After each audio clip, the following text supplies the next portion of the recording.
Assalamualaikum warahmatullahi wabarakatuh. Waalaikumsalam warahmatullahi Tolong diri doa ilahi wa hadis wa Nabi Muhammadin sallallahu alaihi wasallam bila alihi washabihi wa dzurriyyati wa hibatil kiramil anbiya mursalin bil jannati wal kadhar muqarrabin bil jannati bil kitabin wa ila ulama bil wal awliya bil inna kanu wa ila jamil muhaddisin wal mufassirin khususan syekh al-Qadari wa syekh Abdul Qadir al-Jilani wa syekh Tasawwuddin Ar-Razi wa syekh Al-Qutubi wa syekh Imam Ibnu Katsir wa syekh Jaluddin Al-Mahalli wa syekh Jaluddin Asyuti wa syekh Sulaiman Al-Jamal wa syekh Muhammad As-Shalih wa syekh Imam Asy-Syaukani wa syekh Ahmad Al-Alusi wa syekh Nawawi Al-Bantani wa syekh Mustafa Al-Mahrabi wa syekh Ibnu Asyir wa syekh Mutawalli Asy-Sya'rawi wa syekh Tantawi wa syekh Abdul Al-Fahidi wa syekh Muhammad Ali Syukuri wa syekh Quraisiyah wa khususan ila Bisri Mustafa Ramdan wa ila jami'i masyayikhina masyayikhina syawilahumul Fatihah.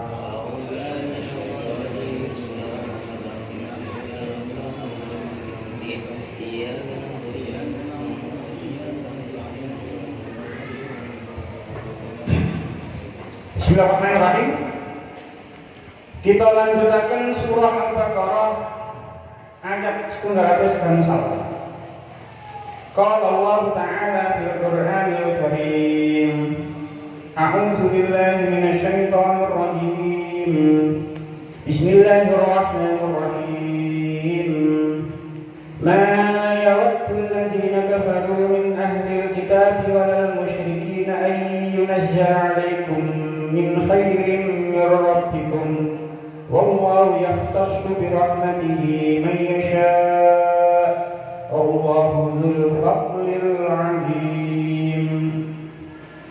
Ma yawaddu temen sapa alladzina wong akeh kafaru kang padha kafir sapa si alladzina min ahli kitab saking ahli kitab wadal musyrikina lan ora wong musyrik ayyunazzala ing yen to den turunaken alaikum ing atase sira kabeh apa min khairin kebagusan mir rabbikum saking pangeran sira kabeh.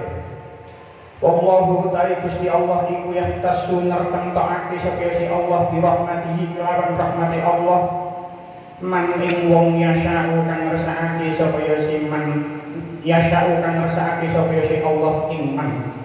Allahu ta'ala Allah iku dzul fadlil azim kagungan kanugrahan kang agung. Syaraikun 105. Wong-wong kafir saking ahli kitab lan wong musyrik iku sejatine ora padha seneng sliramu Muhammad keturunan wahyu saking Allah Ta'ala. Nanging Allah Ta'ala kagungan hak maringi rahmat marang sapa wae kang dikersakaken. Allah Ta'ala kagungan kanugrahan kang agung.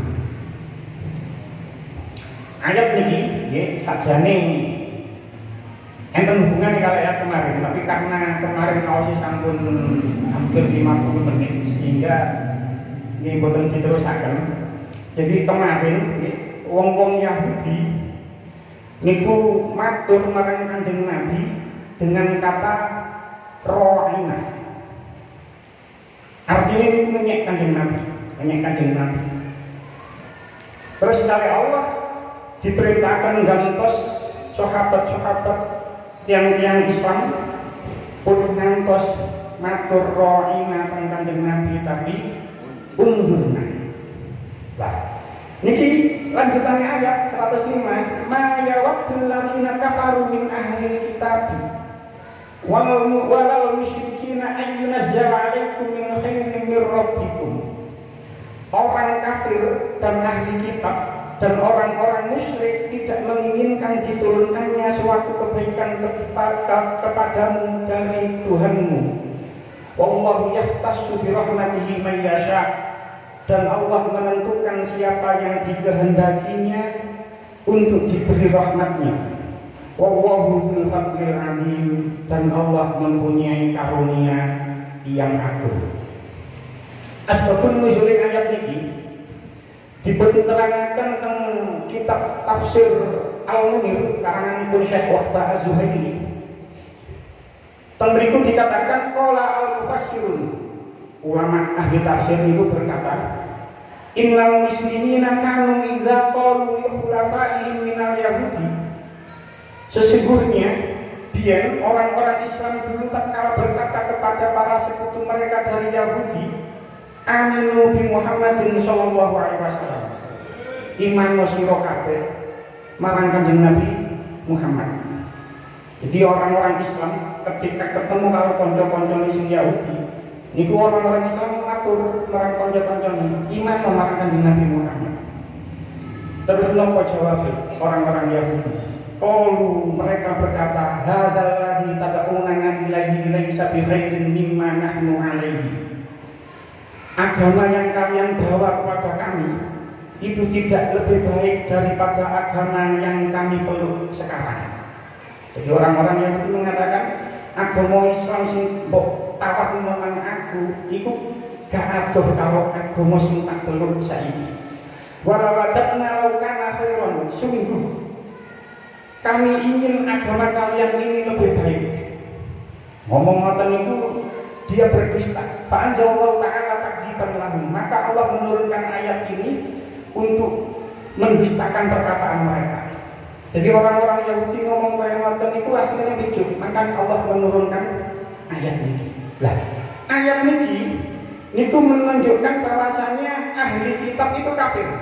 Jangan tinggali ma ya waddul ladzina kafaru min ahli kitab. Orang-orang ahli kitab ini kafir. Masih mereka iman marang Injil, masih mereka iman marang Taurat. Tapi mereka tidak iman marang Kanjeng Nabi Muhammad dan mereka tidak beriman marang Al-Qur'an, mereka termasuk orang-orang kafir. Lah orang musyrik jelas kafir. Tapi orang-orang Yahudi dan orang-orang Nasrani yang berkategori sebagai ahli kitab, melalui ayat ini Allah mengendika ma yawaddul ladzina kafaru min ahli kitab. Jadi orang-orang kafir, orang-orang ahli kitab itu termasuk kafir. Selama mereka tidak iman kepada Al-Quran, selama mereka tidak iman kepada Kanjeng Nabi Muhammad, maka mereka termasuk golongan orang kafir.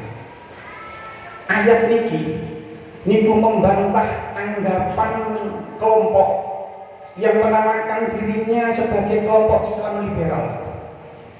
Saat ini bukan sepiro usum, tapi beberapa tahun belakang, beberapa tahun sebelum ini, mungkin sekitar 10 atau 15 tahun yang lalu, itu ada sebuah kelompok yang menamakan dirinya Islam liberal, mengatakan bahwasanya semua agama itu sama.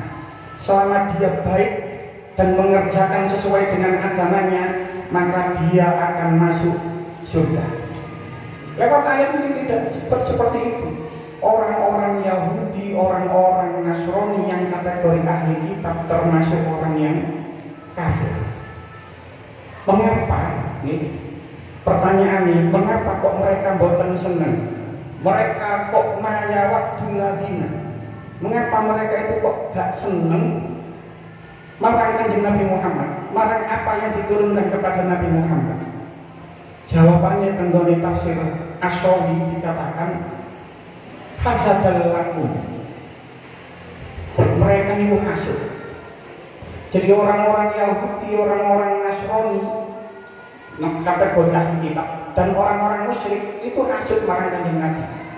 Hasud orang Yahudi, orang ahli kitab, termasuk Yahudi, tentu dikatakan wa hasadul Yahudi bisa babizanihim annan nubuwata la taliku illa bihim bikaunihim abna'al anbiya.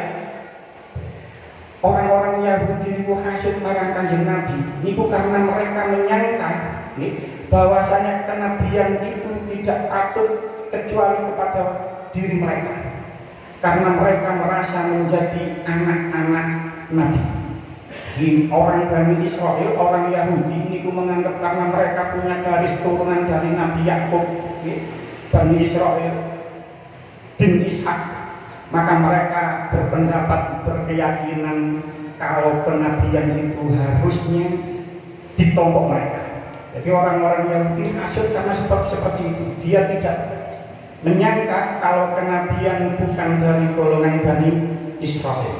Nah, sedangkan orang-orang musyrik, orang-orang musyrik sing boten sing nyembah berhala, niku nggih hasud marang Kanjeng Nabi seperti dikatakan teng mriki wa hasadul musyriki al arabi bisa bagaimana indahu minar riyasati wal fakhri faqalu la talikun nubuwatu illa bina. Orang-orang musyrik Arab niku hasud marang Kanjeng Nabi sebab mereka niku seneng dadi ndas, dadi pemimpin. Barang Kanjeng Nabi diutus dados rasul, otomatis kepemimpinan dipegang oleh Kanjeng Nabi. Mereka yang awalnya menjadi pemimpin di Madinah karena datangnya Nabi, akhirnya mereka tersingkirkan dari kekuasaan. Akhirnya mereka juga orang-orang musyrik hasud marang Kanjeng Nabi. Gak hanya orang musyrik saja, beda nilai orang musyrik hasudnya karena mereka tersingkir dari kekuasaan. Lek orang ahli kitab itu hasud karena dia merasa seharusnya golongan dia yang menjadi nabi. Jadi hasud ini niku sangat hati-hati kita terhadap hasud ini, kudu hati-hati teman. Bisa menyerang kepada siapa saja, termasuk kepada kita semua. Sing dihasud ya sak level. Nek pengusaha ya hasute karo pengusaha, yai ya hasute karo yai. Jadi kudu hati-hati teman karo hasud ini, karena hasud bisa menyerang semua lapisan masyarakat, semua golongan, termasuk golongan yang mulia di kalangan manusia ini bisa terkena hasud. Diriwayatkan dosa pertama kali anak Adam itu adalah hasud. Ketika niku Qabil hasud karo Habil. Qabil nggak ada adik jenenge Iklimah, Habil nggak ada adik jenenge Labuda. Karena pada saat itu durung ono menungso, akhirnya sesama saudara dinikahkan. Boten napa-napa. Karena pada saat itu memang belum ada manusia. Qabil oleh adik Habil oleh adine Qabil. Akhirnya Qabil dirabekno karo Labuda, Habil dirabekno karo Iklimah. Nah, dilalah nggih Labuda niki tidak secantik Iklimah. Akhirnya Qabil hasud iri karena bakal rabi dirabekno karo arek sing tak sepiro ayuan adik dhewe, adik kandunge dhewe. Daripada adik Habil, akhirnya dia hasud, lalu iblis menggodanya, membisikinya untuk membunuh Habil. Akhirnya terjadilah pembunuhan itu gara-gara hasud. Jadi hati-hati teman kalau hasud ini. Jadi dosa pertama anak Adam itu diriwayatkan adalah hasud. Jadi kalau kalian panjenengan gak usah iri, misalnya duit konco kok bojone ayu, gak usah hasud. Wah, apalagi berharap memilikinya. Wah, tambah belai jangan berharap memiliki bojone konco. Wis gak usah iri. Wis bagian santainya wis iku. Wis santai saja. Sing gak santai sing gak duwe bojo. Pokok duwe bojo, syukuri apa yang ada. Masih gak sepiro ayu menilai mlebu surga. Bojo sampean itu adalah yang tercantik sendiri, bahkan mengalahkan bidadari. Sing sakno lek nganti gak duwe bojo niku sing paling sakno iku nang ngene surga meneh tolak nang ndi bojoku. Tolak mangane. Sing dudu-dudu rabi maneh. Sing dudu-dudu akeh dudu-dudu nang kene iki. Jadi hasud bahaya. Gara-gara ketemu memang, akhirnya Qabil membunuh Habil karena iri terhadap kecantikan. Jadi wajar sampai pulau kali panjenengan iri duwe konco duwe bojo. Lanjutan ayat, wallahu yahtassu bi rahmatihi may yasha. Dan Allah menentukan atau mengkhususkan siapa yang dikehendakinya untuk diberi rahmatnya. Ulama berbeda pendapat tentang maksud rahmat di ayat ini. Tentang Al-Qurtubi, qala Ali bin Abi Thalib, menurut Ali bin Abi Thalib radhiyallahu anhu, yahtassu bi rahmatihi ay bi nubuwwatihi. Jadi Allah mengkhususkan rahmatnya terhadap siapa yang dikehendaki. Menurut Sayyidina Ali itu adalah bi nubuwwatihi ay khassa biha Muhammadan sallallahu alaihi wasallam. Allah memang memberikan rahmat kekhususan kepada hamba yang dikehendakinya, kepada siapa yang dikehendakinya. Terus Sayyidina Ali sing dimaksud adalah kenabian. Jadi memang Allah mengkhususkan kenabian terakhir kepada Nabi Muhammad dari jalur Ismail, bukan dari jalur Yakub bin Ishak, bukan dari Bani Israel. Memang Allah memberikan seperti itu kekhususan menurut Sayyidina Ali. Wa qala qaumun, menurut pendapat kaum yang lain, pendapat orang lain, ar-rahmatu al-Quran. Yang dimaksud rahmat dan ayat ini adalah Al-Quran. Memang Allah memberikan rahmat maksudnya itu adalah Al-Quran. Menurut pendapat yang kedua. Menurut pendapat yang ketiga, ar-rahmatu fi hadhil ayati amatun li jami'i anwa'iha allati qad manaha Allahu ibadata qadiman wa hadisan. Menurut pendapat yang ketiga, rahmat teng ayat ini ialah bersifat umum, yang mana Allah memberikan rahmatnya kepada hamba-hambanya baik yang dulu atau yang sekarang. Jadi rahmat bersifat umum. Jadi ana wong dikei bojo sing ayu ya pancen oleh rahmati Allah. Ana wong dikei bojo gak sepiro ayu wis pancen rahmati Allah kaya ngono. Sebab ya ana wong sing gak duwe bojo. Memang rahmati Allah kaya ngono. Jadi wallahu yahtassu wallahu yahtassu bi rahmati man yasha. Semua nikmat bersifat umum. Terus enten maneh sing berpendapat qala Ibnu Haris wa rahmatullahi li ibadihi. Rahmatnya Allah kepada hambanya itu napa? In'amuhu alaihim wa afuhu lahum. Nikmat-nikmatnya Allah yang diberikan kepada hambanya dan ampunan-ampunan Allah yang diberikan kepada hambanya. Wallahu dzul fadlil azim, dan Allah lah pemilik anugerah yang besar. Kita lanjutkan. Ma nansakh min ayatin aw nusiha na'ti bi khairin minha aw misliha. Alam ta'lam anna Allah 'ala kulli syai'in qadir. Ma nansakh, lamun hubrah sapa ingsun.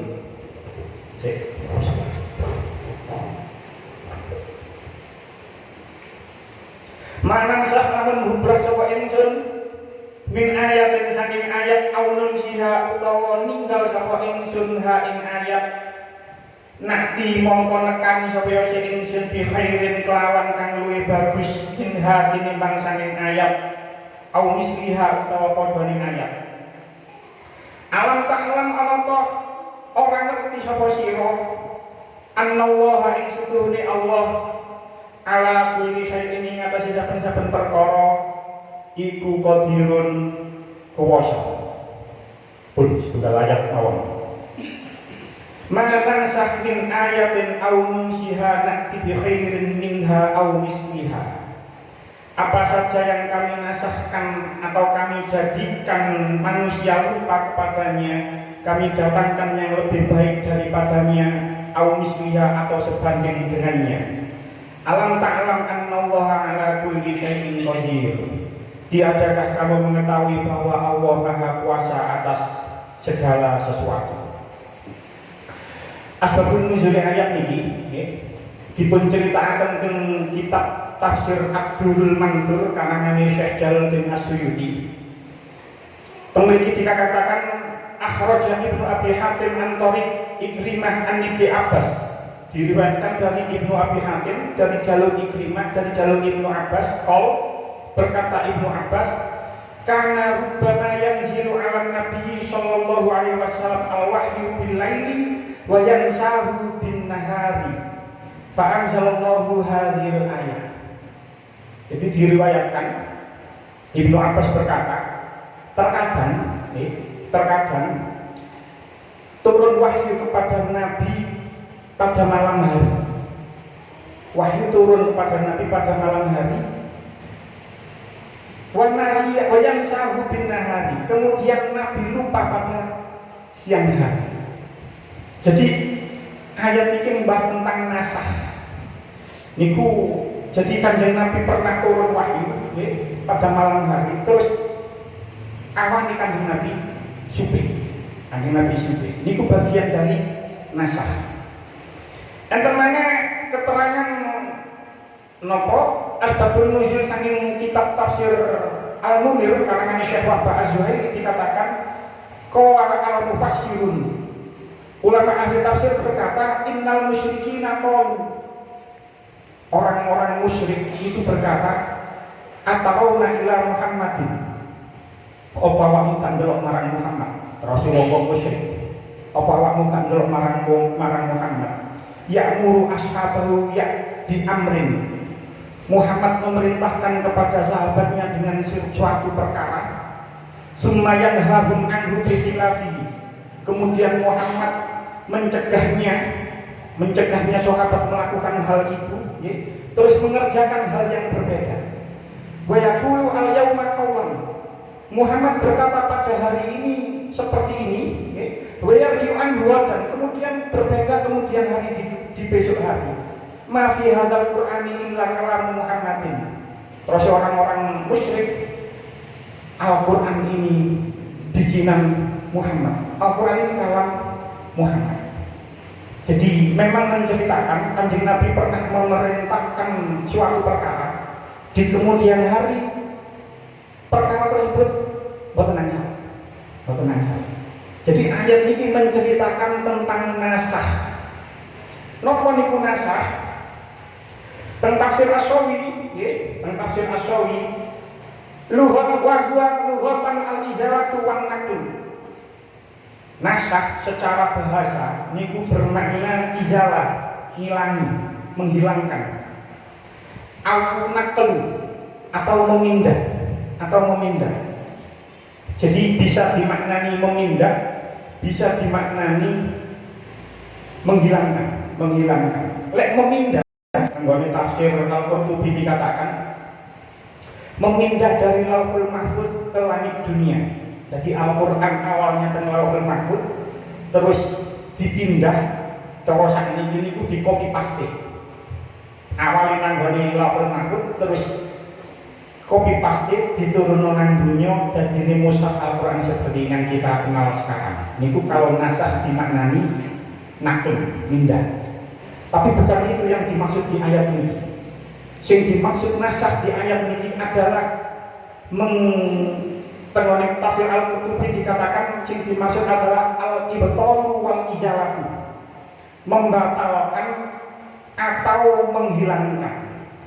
Jadi nasah yang dimaksud dengan ayat ini ialah menghilangkan atau menghapus hukum syar'i dengan dalil syar'i yang datang belakangan. Menghapus sebuah hukum syar'i dengan dalil syar'i yang datang belakangan. Mungkin turun paham kalau contohnya minta. Nabi, Kanjeng Nabi Muhammad niku diutus bentuk ajaran Islam. Saat dari Kanjeng Nabi Muhammad diutus, itu sudah ada agama-agama yang dibawa oleh nabi-nabi terdahulu. Begitu juga nabi-nabi yang dulu, niku sebelumnya enten nabi-nabi dulu, nabi-nabi juga. Saat dari enten nabi-nabi malih ya. Nah, setiap nabi niku membawa ajaran agamanya saking Allah. Terus wonten nabi datang kemudian hari, ada ajaran nabi yang dulu yang dihapus. Nah, dihapusnya ajaran nabi yang dulu niku bukan berarti ajaran yang dulu niku salah, tidak. Atau ajaran nabi yang dulu tidak sempurna, tidak. Tapi memang kondisi masyarakat saat itu membutuhkan hukum yang seperti itu. Ketika masyarakat berganti, syariat juga diganti. Jadi makanya ini istilah nasah. Kalau contohnya, ya, balik tentang kasus Qabil Habil mau. Ketika syariat Nabi Adam, anak-anaknya Nabi Adam, ini kulek rabi yang butuh karo dulure dhewe. Sebab dulu mana wong dia, tapi rabi kamu sopo kabeh nih, wong cik dulu mana wong liya, ana kewan. Itu rabi karo dulure dhewe, dulur kandung nggih. Ketika zaman Nabi Adam iku oleh. Tapi setelah manusia populasi berkembang makin banyak, hukum menikah dengan saudara sendiri haram. Awalnya boleh ketika zaman Nabi Adam. Enten maneh nggih syariat Nabi Nuh. Pas zaman Nabi Nuh, sak mantune Nabi Nuh selamat kali umat selamat saking banjir.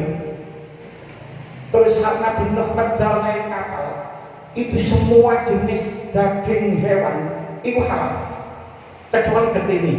Getini itu biyen zaman biyen itu haram sampai saiki. Nanti kok ono wong kok seneng nopo dia tadi apa ya pemaca ini kalau tak tahu itu ya perlu dipertanyakan akal sehatnya itu kemana. Wong getih kok dipangan. Jadi zaman Nabi Nuh, ketika Nabi Nuh sampun selamat saking kapal, semua umatnya sing ikut numpak kapal diselamat. Itu semua daging hewan halal untuk dimakan. Semuanya tanpa ada kecuali. Samantune itu baru dihalalkan sebagian, diharamkan sebagian. Biyen zaman Nabi Yakub, wong lanang iku oleh rabi karo wong wedok loro dulur kandung. Zaman Nabi Yakub niku ane salah wong lanang wayu sing diwayu adik kakak kandung. Niku angsal. Zaman Nabi Musa hukum niku dinasah sampai sakniki umat Kanjeng Nabi Muhammad gak oleh wong wayu lek adik kakak. Niku teng tangga desa enten pokoke cerita kok rabi loro adik kakak. Niku mboten angsal. Zaman Nabi Musa sampai Nabi Muhammad itu tidak boleh. Biyen zaman Nabi Yakub angsal. Zaman datang Nabi Musa hukum seperti itu dinasah, awalnya boleh, akhirnya tidak boleh. Nah, teng Al-Qur'an ya kaya ngoten kata. Jadi Al-Qur'an ya niku mang contoh ajaran nasah mansuh terhadap nabi-nabi yang dulu. Lah, teng Al-Qur'an kuwi kata nasah mansuh itu. Lah, nasah niki hanya berlaku pada hukum praktis. Hukum praktis ini kenapa? Misalnya tentang biyen aslinya halal terus jadi haram, atau sebaliknya haram terus jadi halal. Sing contoh sing paling populer dari mlebet ayat, contoh sing paling populer ziarah kubur, dia itu halal. Insyaallah jangan sedaya wis ngerti cerita ini. Ziarah kubur dia itu halal. Terus dinasah akhirnya menjadi halal, menjadi boleh. Awalnya bukan angsal ziarah kubur, tapi dinasah akhirnya ziarah kubur itu boleh. Dia ketika awal-awal Islam datang nikah mut'ah, nikah kontrak niku angsal. Ketika Islam sampun berkembang, akhirnya nikah mut'ah boten angsal. Lah niki enten golongan Islam ya di luar ahli sunnah ya, kita sebut saja kelompok Syiah namanya. Niku masih memperbolehkan nikah mut'ah, nikah kontrak. Itu biar menyenangkan dia menyenangkan. Jadi nikah kontrak, nikah dikontrak sak bulan, 2 bulan, 6 bulan lelek ngono oleh ya sampean rabi-rabi sampean duda-duda yang kontrak oleh. Tapi kelompok Syiah ini sampai sekarang memperbolehkan nikah mut'ah. Kelompok Syiah ini memang dulu itu diperbolehkan nikah mut'ah itu. Tapi lalu kemudian Kanjeng Nabi mengharamkan nikah mut'ah. Nah, nasah ya itu tidak bisa terjadi pada 3 hal. Jadi memang ada nasah mansuh yang awalnya halal jadi haram, haram jadi halal itu wonten. Tapi nasah mansuh itu tidak bisa terjadi kepada 3 hal. 1, tidak bisa terjadi kepada akidah. Kayak zaman Nabi Adam sampai Nabi Muhammad Shallallahu Alaihi Wasallam, semua ajaran tentang akidah ini sama, mengesahkan Allah Ahad, Allah Esa. Niku ajaran ke zaman Nabi Adam sampai Nabi Muhammad itu padha kabeh. Iman marang dina kiamat. Ke zaman Nabi Adam niku mboten saged berubah sampai Nabi Muhammad ila akhir zaman. Iman marang surga neraka niku dari zaman dulu, zaman Nabi Adam diciptakan sampai Nabi Muhammad. Tugasnya Rasul itu adalah mubasyirin wa munzirin, memberi kabar gembira dan memberi peringatan. Jadi sama masalah akidah, itu tidak bisa dinasah. Ke zaman Nabi Adam sampai Nabi Muhammad, masalah tentang akidah itu sama. Satu. Nomor kali sing boten saged dinasah itu adalah ayat tentang kabar atau tentang berita. Niku boten saged dinasah. Contoh surah Al-Lahab, surah Al-Lahab niku sudah diturunkan ketika Abu Lahab diurip. Abu Lahab itu diurip, niku surah Al-Lahab sudah diturunkan. Itu adalah ayat kabar, itu adalah ayat berita. Tabbat yada Abi Lahab wa tab. Kudu ngono.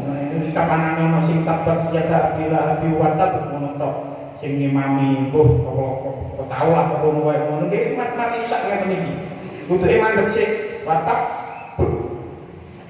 kok kapan ana enten sing ngimami ngono salah binasalah kedua tangan Abu Lahab dan benar-benar dia binasa dia. Jadi ayat ini sudah diturunkan sejak Abu Lahab masih hidup. Tabbat yada abi lahab wa tab.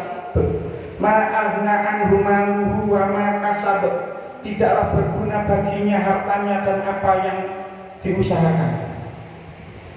Lanjutan ini apa? Tabbat yada abi lahab wa tab. Ma'ahna anhu maluhu wa ma kasab. Saya selana ronda telah biru. Wa mur'atu sak bojone niku dibahas.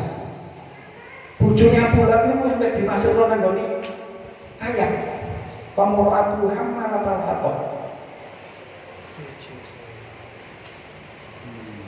Ayat niki, ayat tentang kabar, ayat tentang berita.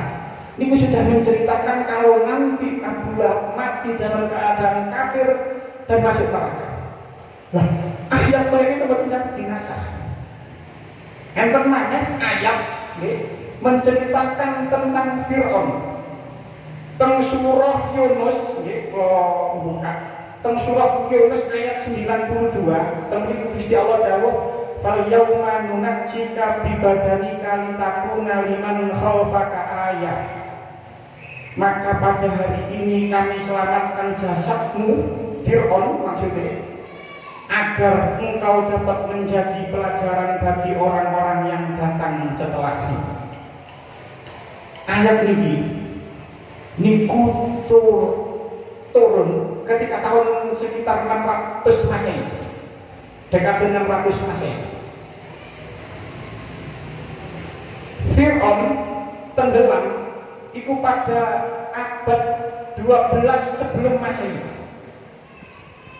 1200 tahun sebelum Masehi.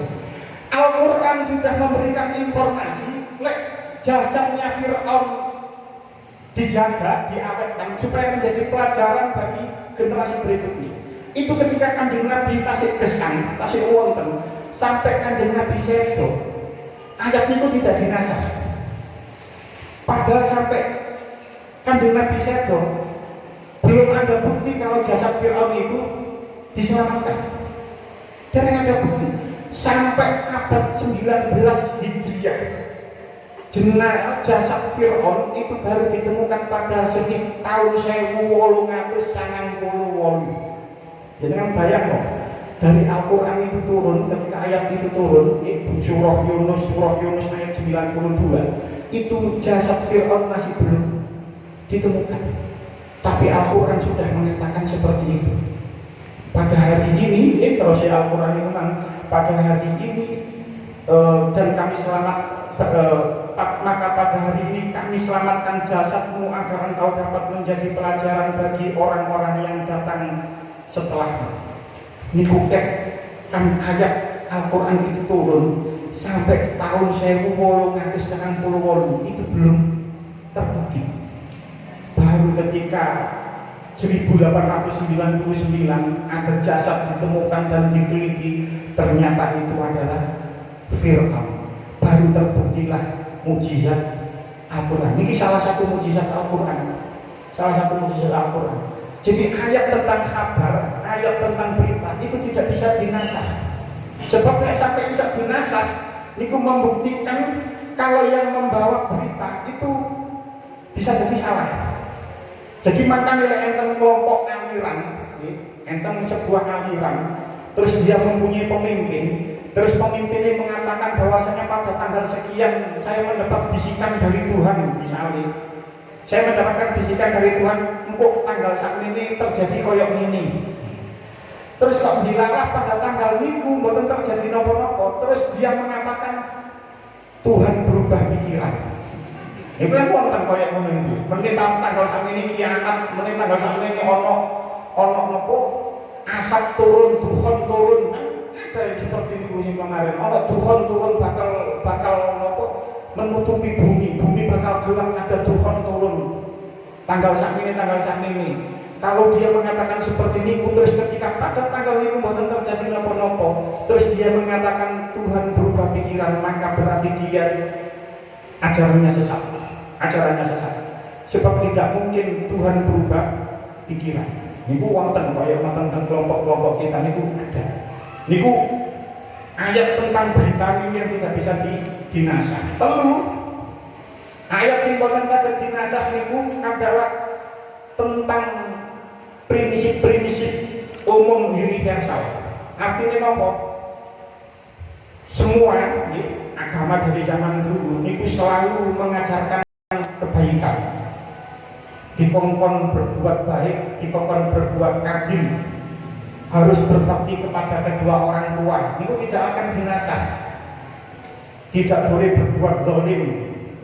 Itu tidak mungkin dinasah. Jadi itu prinsip-prinsip umum secara universal.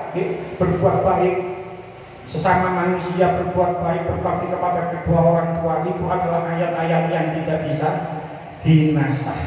Nah, dan Al-Quran niku kata ayat-ayat yang dinasah.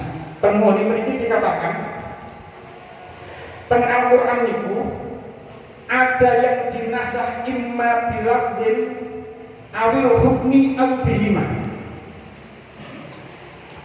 Dan ayat-ayat Al-Quran itu ada ayat yang dinasah lafadznya saja, hukumnya tidak. Enten sing dinasah hukum itu, lafadznya tidak. Dan ada yang dinasah keduanya. Ono sing dinasah lafadz sak hukumi. Dan mriki dikatakan fanasul lafzi wal hukmi. Adapun ayat nasah yang dinasah lafadz dan hukumnya, ka'asyri radha'atin ma'lumatin yuharrimna. Ada ayat yang pernah turun, ayat ini ku bunyine asyru radha'atin ma'lumatin yuharrimna. Ayat ini pernah turun, tapi dinasah lafate dan hukumi. Jadi sampai padosi lafate yo gak ono nang ayat Al-Qur'an, hukumnya juga sudah tidak ada. Niku dinasah lafat dan hukumnya. Enten mana sing dinasah wa nasbul lafzi duna hukmi. Ono sing dinasah lafate tok, hukumnya tidak. Jadi lafadznya dinasah, dihilangkan, tapi hukumnya tidak. Nopo? Dulu pernah ada ayat turun. Ayat ini bunyinya munine asy-syaikhu wasy-syaikhatu idza zanaya farjamuhuma al-battata. Orang tua laki-laki dan orang tua perempuan apabila mereka berdua berzina, maka rajamlah keduanya dengan kepastian. Ayat ini dulu pernah turun, tapi lafadznya dinasah, hukumnya tidak. Hukumnya tetap berlaku. Ono maneh nggih hukum tok sing dinasah, lafadznya tidak. Dan ini sing kudu dipengerti kalau kita belajar ilmu tafsir. Jadi kata ayat niku lafate mboten dinasah, tapi hukumnya dinasah. Contohnya napa? Surah Al-Baqarah ayat 180. Dan berikut Gusti Allah dawuh kutiba alaikum idza hadara ahadakumul mautu in taraka khairan wasiyatu lil walidaini. Biyen itu wasiat itu diwajibkan. Jadi wasiat itu wajib dulu nih. Jadi wis napa ketika wis mendekati kematian niki bener insyaallah ketemu ayat 180. Lek wis dekat dengan kematian kalau tidak akadul maut ketika datang kepada salah satu di antara kamu kematian, maka tinggalkanlah wasiat. Dulu wasiat itu wajib, tapi setelah niku ayat tentang ini dinasah tentang ayat waris. Jadi biar dengan ayat waris kudu wasiat.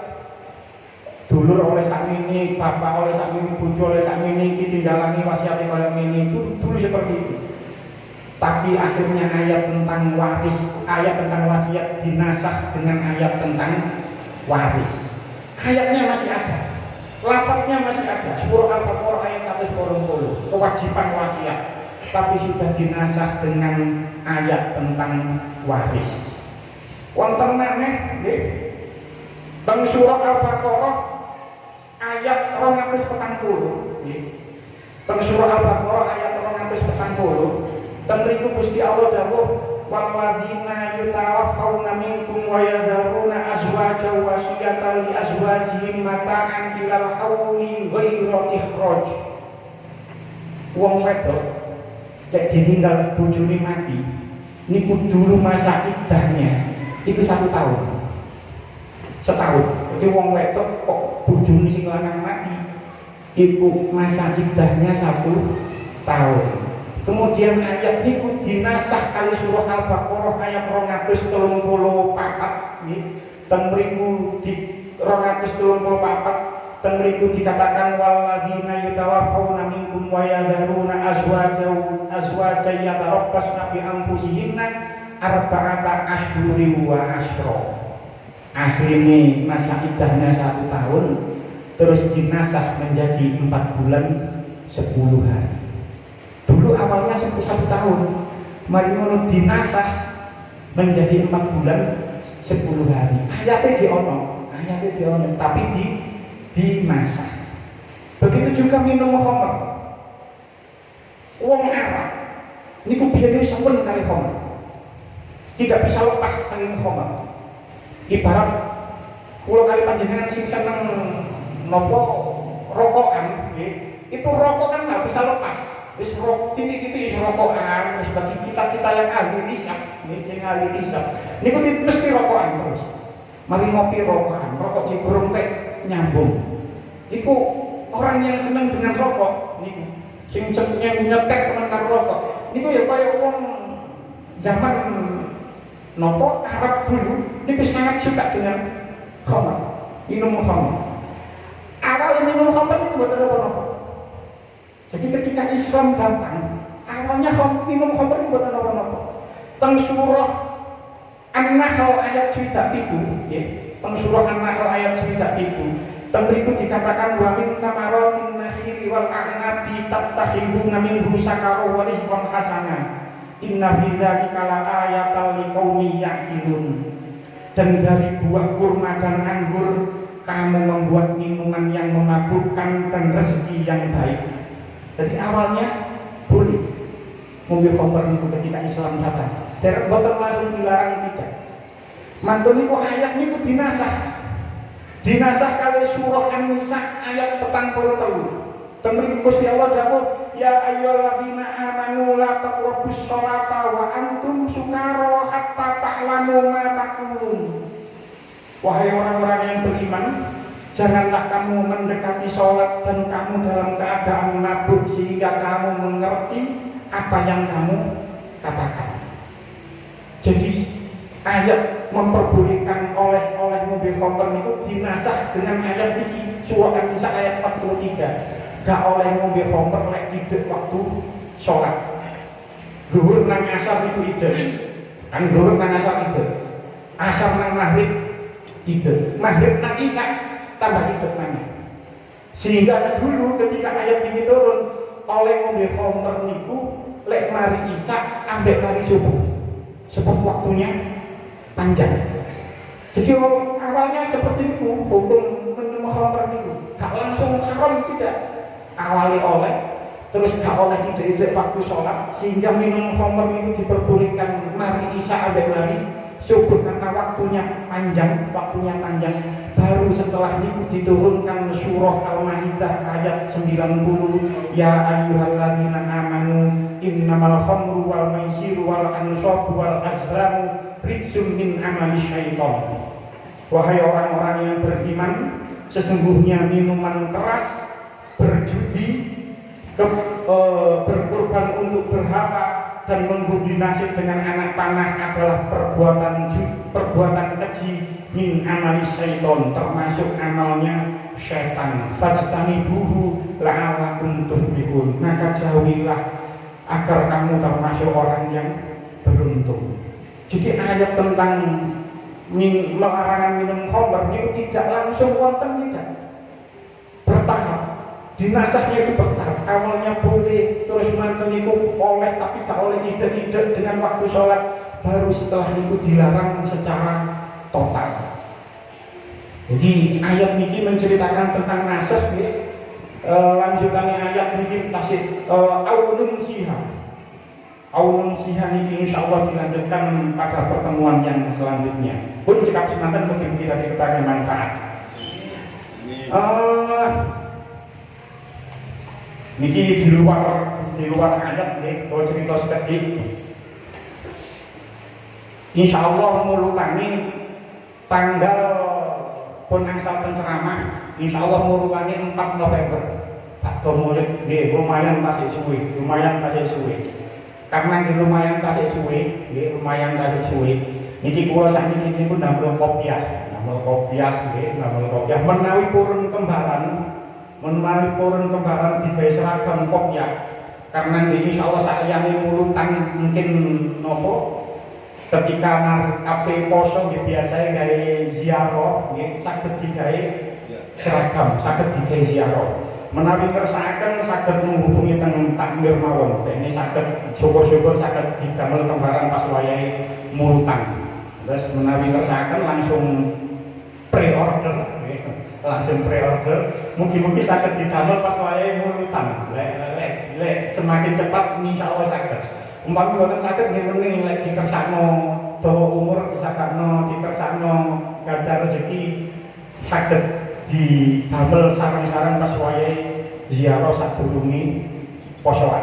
Pun nggih kados mungkin nek purun menghubungi takmir. Pun bismillahirrahmanirrahim. Alhamdulillahirabbil alamin. Allahumma shalli ala Muhammadin salatan tatma'innu biha qulubuna wa tanfa'u biha ulumuna wa taqdi biha hawaijina wa tarfa'u biha darajatina wa tahdi biha qaumana wa tuflisu biha qulubana wa tulimuna biha ulumana ladunni wa tukrimuna biha bisa'adati wal karamati ma'a dzurriyyatina wa tughfiru biha amwalana wa ashabana wa talamidana wa asba'ana wa qiyafana wa tarzuquna Allahumma tamana li'anika tamama rahmatika tamama ridwanika syukur syukur barik an syukur anda ma khalaqta wa razaqta wa amatta wa ahyayta ila yawmin tushrafu al-khalq ajma'in. Walhamdulillahirabbil alamin. Rabbana atina fid dunya hasanah wa fil akhirati hasanah wa qina adzabannar. Sallallahu alaihi wa sallam Muhammadin nabiyil ummi wa alihi wa sahbihi wa sallam. Alhamdulillahirabbil alamin. Wassalamualaikum warahmatullahi wabarakatuh.